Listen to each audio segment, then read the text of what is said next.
Boxing's never seen nothing like this in the history of boxing. Since it began 250 years ago, it's never seen anything like it. I believe this is going to be great for boxing and believe I'm going to win. After the fight is over, then so be it. I'm already in a nowhere situation anyway. To me, it's a win-win. No win because if I knock him out fast in the first round, they're going to be like, oh man, this wasn't worth it. If I let it go a few rounds and drag it out, they're going to be like, oh man. Always been in the gym training, boxing professional fighters. Activity is great. I have 15 fights. Activity is great, but I'm prepared. I'm just ready. Floyd Mayweather Jr. and Mike Tyson meet up in a charged confrontation, where both fighters deliver strong verbal exchanges, escalating the tension between the two iconic boxing figures. Don't even bring that shit up no more. No, they should bring it up. Okay. They should see the difference from there to now. Gotcha. Me at my worst, to me at the biggest event in the history of events right now. There's never been any bigger than this. So what they have to say about that? What does that say about you if you lose? Well, I'm not gonna lose. So I can't even fathom losing. I can't even imagine it. I think he thinks this is gonna be a very easy night. It's not gonna be an easy night. Floyd Mayweather Jr. stays composed during the intense face-off, carrying himself with full confidence and showing he's prepared to demonstrate that his sharp skills and competitive drive are still intact. On cruise control, go out there, have some fun, and do what I do best. And that's beat Floyd. Mike Tyson declares he's completely ready for the challenge, pushing himself harder in training than ever before and appearing focused and in top form, convinced he can meet the moment successfully. The fighter's waiting for his money. By the time he gets his money, everybody else took their percentage out already. So you don't know who's who. You get what they give you. You look good. How you feeling physically? Incredible. You've been training? Listen, I was wearing an extra large. It looks like I wear. Rafael Corderero, the coach of Mike Tyson, states that Tyson is currently in improved condition and looks more precise than he did ahead of his bout with Roy Jones Jr. Perfect time, perfect place now. Where's Mike? Put everything together. So mentally, physically, we're excited, man. Excited. If the fight was next Saturday, you will be ready for it. We talk about Roy was 4 years ago. Today, Mike is much better than he was when he fought. Mike Tyson is showing top form in training camp, going all out in sparring sessions, testing his limits, and staying fully focused as he gears up for the challenge ahead.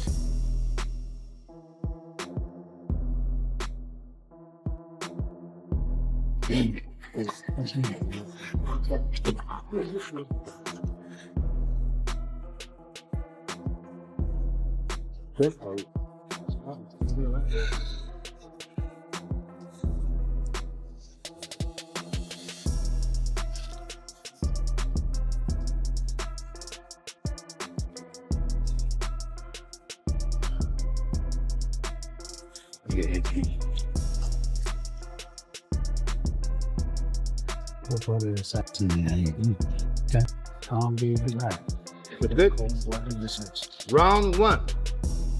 Boom. Few. Cut the ring. Exactly. Cut the ring. Exactly. Jeff Mayweather explains that Floyd Mayweather Jr. has long embraced the role of the villain. He adds that a matchup with Mike Tyson could test his legacy while still highlighting his confidence and abilities in the ring. Why? It's easy, because Floyd always was the bad guy. Once again, he's gonna be the bad guy.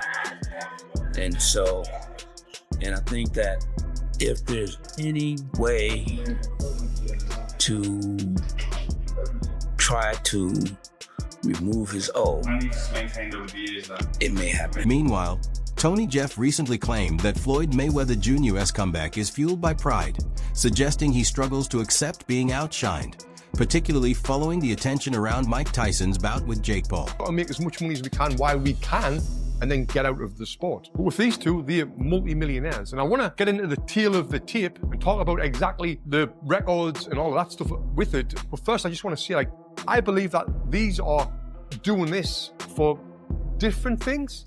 Mike Tyson is doing it purely for the money. Purely for the money. Floyd is doing it for the money as well, but also, I believe Floyd's doing it for that limelight. You've seen the numbers that Mike Tyson, Jake Paul got, and I think this is the most viewed fight of all time, Mike Tyson, Jake Paul.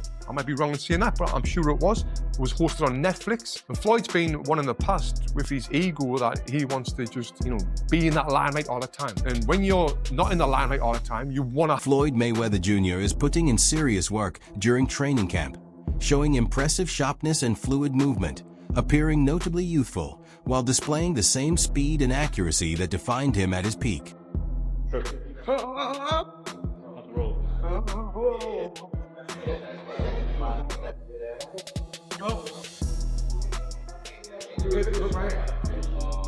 Right hand hook. Again. Hook right hand.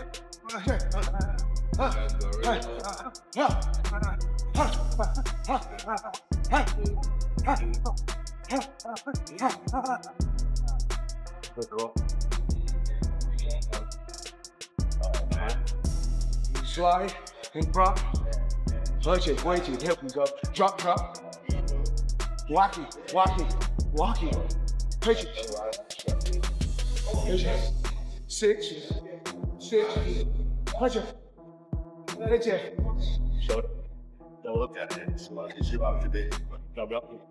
Watch it. I step back like I have my distance. That's why I step back. See, I have my distance. Fighters don't know their distance. You gotta know your distance. Floyd Mayweather Jr. hammers the heavy bag with controlled force, combining accuracy and speed while maintaining intense concentration throughout his training.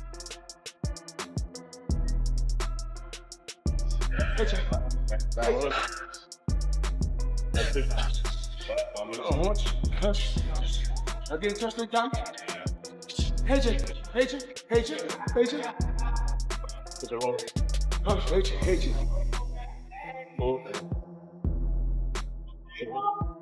Henry raises concerns about the current direction of boxing, noting a growing trend of legendary fighters returning for exhibition-style bouts. He highlights that Manny Pacquiao is scheduled to face Ruslan Pivnikov, while Floyd Mayweather Jr. has been linked to a potential matchup with Mike Tyson. In his view, these kinds of fights appear to be motivated more by commercial appeal than by competitive necessity. He describes the trend as unusual and somewhat uneasy, particularly when veteran fighters are brought back into the spotlight. His concerns are even greater regarding Tyson, especially following his recent widely discussed return against Jake Paul, which already generated significant debate. Taking on Mike Tyson of all people, that's the most money-motivated thing I've ever heard. It's utterly bizarre. And I don't want to see Mike Tyson anywhere near the ring again, especially after that Jake Paul fiasco. This whole thing's incredibly weird. I don't like it. I'm a proper boxing fan, and these fights to me, this OAP stuff they've got going on when they bring back these old fighters for one more go at each other, it's just not something that I particularly enjoy. Now look, it's going to be on Netflix. It's probably going to be a massive event. I'm probably going to end up covering it because they are two former champions of note, and it is going to go on their professional records. But if you thought the first fight wasn't particularly entertaining, I can't imagine this one's going to be much better. The one thing I will say is that I believe Pacquiao's in better condition than I realized after the effort he put in against Mario. At the same time, Henry acknowledges that the event would be massive in scale, especially with a major platform like Netflix attached. Even with the criticism, it still draws attention and interest. He frames the narrative around decline, focusing on which fighter may have experienced a greater drop in sharpness. Floyd Mayweather Jr. has been largely inactive for several years, while Manny Pacquiao has accumulated far more ring wear over time. That contrast creates uncertainty, which in turn adds intrigue, even among traditional fans who are not supportive of the idea. Mayweather's not had a proper fight in such a long time, which you could argue means he won't be as sharp in the ring. But then on the other hand, Pacquiao's had way more fights than Mayweather has, so you could argue he's got less left in the tank. It's difficult to figure out what it means for either guy, and we don't really know which way it's going to go. But I guess, if I'm being really honest, as much as I don't love it, there's always going to be a little bit of intrigue there. Kind of don't like myself for it, but I'm just being honest with you guys. And I think if we want to have a real conversation about what this fight represents is a continued frustration around the truth about the first fight, which was that it came too late, and it turned into more and more of a cash grab. This fight embodies that to a whole new level. Even for the broadcast and Netflix, I don't believe they're truly invested in the sport of boxing. They'll take one-off big events that get them more subscribers, that increase their revenue, that increase their subscription base, but they don't really care about the sport. If they did, they'd be putting on a lot more events than just these mega fights that involve, influencers and fighters that are well past. Dollar questions the credibility of the rumored clash between Floyd Mayweather Jr. and Mike Tyson in Congo, expressing doubt about whether the event will truly materialize or gradually lose momentum. He points out that the early announcement is unusual, noting that a fight planned for September was revealed as early as February. Compared to the typical 3 to 4 month promotional window, this extended timeline seems excessive. He suggests this could either indicate an aggressive global promotional plan or possible uncertainty behind the scenes. He further looks at Netflix and its approach to organizing high-profile, spectacle-focused matchups. Also talk about Floyd Mayweather versus Mike Tyson in the Congo. Is that now scrapped? Why are they announcing this several months before the event? I mean, is it a massive build-up? I mean, when you think about it, most fights are announced 3 months, 4 before an event. This one, September. We are in February, people. Like, what is going on? I mean, what are Netflix doing? Netflix are kind of, obviously, they're picking up and putting on really random stuff. Like Ronda Rousey versus Gina Carano. If you are an MMA fan, that fight was supposed to happen way more than a decade ago. Way more than a decade ago. They're doing it now. Will it get big numbers? I guess it kind of will.